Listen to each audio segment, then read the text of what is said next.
बिस्मिल्लाहिर्रहमानिर्रहीम। दोस्तों, आज हम डिस्कस करने जा रहे हैं कार्डिक साइकिल, जिसमें हम हार्ट साउंड्स के बारे में सबसे पहले डिस्कस करेंगे। उसके बाद जो इनकी साउंड्स होती हैं उनकी अबनॉर्मलिटी के बारे में डिस्कस करेंगे। सबसे पहले हम फास्ट हार्ट साउंड, इनमें 4 साउंड्स होती हैं दिल की: fast heart sound, second heart sound, third heart sound and fourth heart sounds. तो ये कैसे प्रोड्यूस होती हैं, और ये जब 2 नॉर्मल होती हैं, 2 अब नॉर्मल होती हैं कुछ कंडीशंस में, तो हम उनको भी तफसील के बारे में डिस्कस करेंगे। जो फर्स्ट हार्ट साउंड होता है वो एसोलोमेट्रिक कंट्रैक्शन से प्रोड्यूस होती है। जैसे जब मेट्रल और ट्राइकस्पिड वाल्व बंद होते हैं तो फर्स्ट हार्ट साउंड प्रोड्यूस होती है।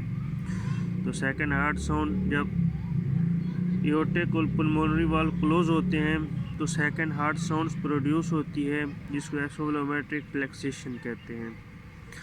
थर्ड हार्ट साउंड जब रैपिड वेंट्रिकुलर फिलिंग होती है तो थर्ड हार्ट साउंड प्रोड्यूस होती है। ये बच्चों में, प्रेग्नेंट फीमेल्स में और एथलीट्स में ये थर्ड हार्ट साउंड नॉर्मल होती है। Fourth heart sounds atrial systole में प्रोड्यूस होती है। इसके बाद हम इनकी साउंड्स की आवाज़ें होती हैं उसको मज़ीद तफसील से डिस्कस करेंगे।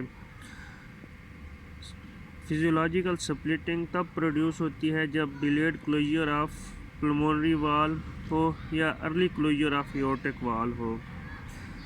वाइड स्प्लिटिंग जो है इंस्पायरेशन पर हमें सुनाई देती है।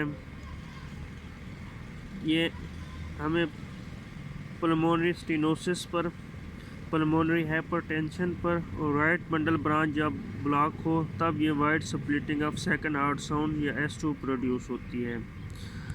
रिवर्स स्प्लिटिंग एक्सपायरेशन पर सुनाई देती है। जो conditions delayed aortic valve closure कराते हैं तब ये प्रोड्यूस होती है। As for example aortic stenosis, systemic hypertension और लेफ्ट बंडल ब्रांच ब्लॉक।